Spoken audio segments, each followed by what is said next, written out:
তুই যাকে অপরাধী ভাবছিস তার চাইতে হাজার গুণের বেশি অপরাধ তোর নিজের আছে। অন্যের ব্যাপারে চোখ খুলতে গেলে দূরবীন ব্যবহার না করে আয়না ব্যবহার করাটাই সবচেয়ে বুদ্ধিমানের কাজ।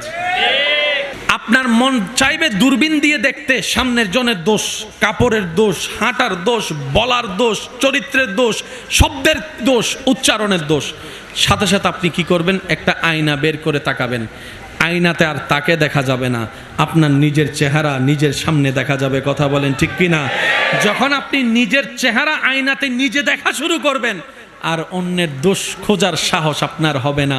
কারণ আপনার মন তখন বলবে তুই যাকে অপরাধী ভাবছিস তার চাইতে হাজার গুণের বেশি অপরাধ তোর নিজের আছে। তুই নিজে অপরাধী হয়ে আছিস, তুই নিজে আসামি হয়ে আছিস। সুতরাং ওয়াইলুল লিকুল্লি হুমাজাতিল লুমাজা, ওই ভয়ানক সাজা নেওয়ার কোনো দরকার নেই।